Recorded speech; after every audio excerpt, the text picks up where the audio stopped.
Esmu apzinājies, kā piederīgi latviešu kultūrai, latviešiem šai zemei un arī Latvijai. Un tādēļ es saku labvakar.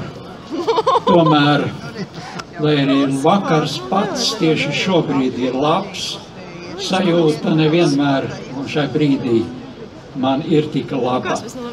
Domājot par Latviju un par Eiropu, man liekas, ka kaut kur gruzd. Gruzd sociālo nemieru sprādziena iespējamība.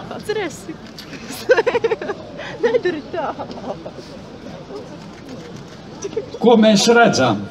Mēs redzam, ka neviens Eiropas dienvidu robežas nesargā. Mēs redzam, ka imigranti pārmāc Eiropu. Mēs redzam, ka cilvēku kontrabandas bizness plaukst, un tajā ir ieinteresēti pagaidām vēl līdz galam neatpazīti spēki. Vienlaikus mēs redzam, ka manipulējot ar solidaritāti, līdzjūtību un vienlaikus draudot, mums uzspiež svešu tautu migrantus. Mēs redzam un dzirdam propagandu. Labticīgi naivuļi vai arī apmaksāti vai arī nomaldījušies saka, cik skaisti palīdzēt. Mums būs reta izdevība parādīt, ka esam bagāta tauta, ka mums jābūt atvērtiem pret visu svešo, mums jābūt iekļaujošiem, mēs integrēsim, asimilēsim un tā tālāk un tā tālāk. Patiesībā šīs bravūras slēpjas ne tikai bailes pašiem par savu reālo stāvokli. Patiesībā mēs redzam, ka tas slēpjas kaut kāda pakalpība. Un tur mēs neredzam ne prātu, ne gudrības, ne arī godīgumu. Vien infantīlu un bezatbildīgu muļķību. Mēs redzam, ka valdība, ne propagandisti, ar darbu nevar nodrošināt par savus iedzīvotājus. Mēs redzam, ka latvieši ir spiesti emigrēt, bēgt no nabadzības. Mēs redzam, ka PSRS laika migranti joprojām ir kā drošības apdraudējums Latvijai un pat visai Eiropas Savienībai. Un mēs redzam, ka tie migranti, kas tagad tiek mums uzspiesti, ir vēl pavisam citi un citādi. Tie netīko darbu, tie pieprasa labklājību, tie pieprasa vāciju, tie pieprasa nodrošinājumus sev savai eksistencei, tie pieprasa savas kultūras un ticības atzīšanu, un viņi to izsaka ar zināmu pārākumu sajūtu, ar zināmu kundziskumu. Mēs redzam, kā, un to mums pastāsta prece, televīzija, radio, video materiāli, ka šī masa, protams, nav viendabīga. Tur ir arī bēgļi, protams, ir. Bet viņi tur ir varbūt 1/4 daļa no visas šīs lielās plūsmas. Un mēs redzam to, ka Eiropai vairs nav dzīvot gribas spēka. Tā ar visu samierinās, visam pieskaņojas. Mēs redzam kultūru un tautu sajaukšanās perspektīvu. Jo Eiropa virzās, ja tas tā turpināsies, uz barbarisku, himērisku etnosu veidošanos. Ja tas tā turpināsies, Eiropā iestāsies kultūra un tradīcija pagrimums un iznīcība. Un ja kādreiz Eiropa ar savu labklājību un pārspīlēto atvērtību varēja kaut ko integrēt un asimilēt, tad šodien viņa to vairs nespēja. Process iegūst pilnīgi citu raksturu. Veidojas islama kultūras kopienas un anklāvi. Pie tam tur tiek kopta pārākuma apziņa un Eiropas kultūras un simbolu noliegums. Par to visu domājot, mums ir jāsaprot un jāzina, ka vēl pavisam nesen sludinātais multikulturālisms Eiropā ir izgāzies.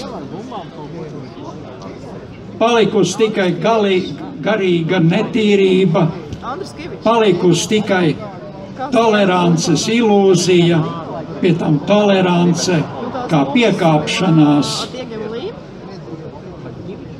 tādām lietām, kas nevis ceļ un pilnveido, bet kas posta un ārda.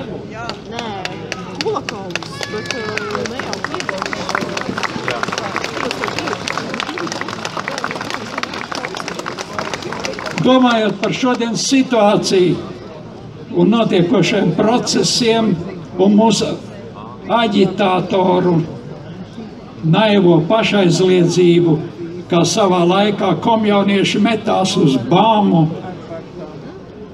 vai aizstāvēja savu maizes tēvu pasūtījuma idejas, mums jāsaprot, ka svešais var būt arī nesaderīgs. Svešais, tāpat kā augu vai dzīvnieku valstī, var būt inovatīvs, jeb latviski runājot, agresīvs un postošs. Mums ir jāsaprot un jāzina, ka kvantitāte mēdz pāraugt kvalitātē. Un nav runa par to, ka viens cilvēks lūk, redziet, cik viņš ir jauks. Nu, protams, mēs par to nešaubāmies. Kāds cilvēks var būt jauks un abrīnas vērts. Bet ja šie cilvēki ir tūkstoši, ja viņi ir miljons un vairāki miljoni, tad tu viņiem nevari teikt, ziniet, pieskaņojieties man. Būs otrādi, tu viņiem pieskaņosies. Mums jāsaprot, ka Latvijai vēl papildus migrācija principā ir bīstama. Un šī migrācija Eiropā ir tikai sākusies. Mums nevajag sev mānīt.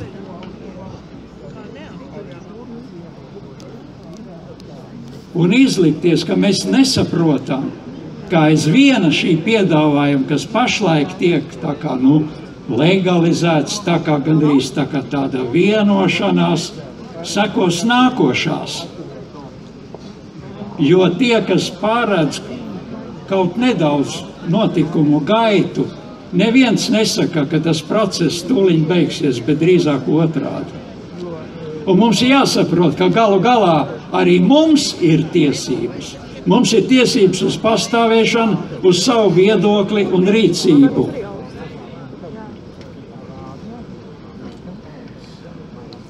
Bet tur jau nav ar to viss pateikts.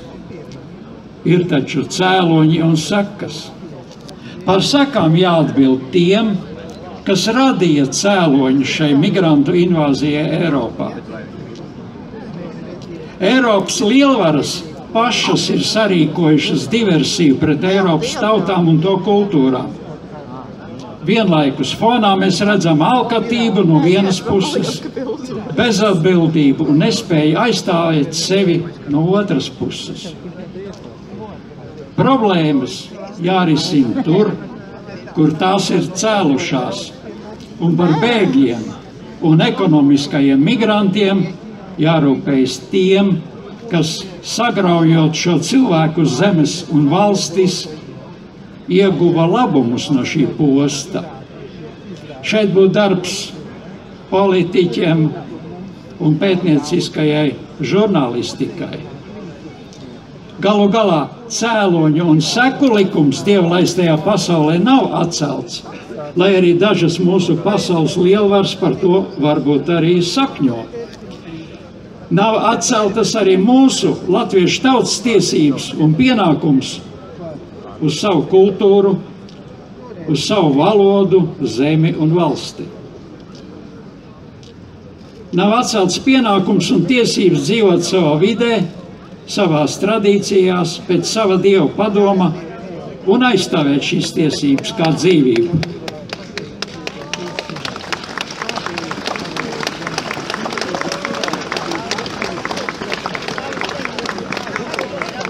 Tādēļ es prasu Latvijas valdībai vai tiem, kas pārstāvēs gan šodien, gan arī nākotnē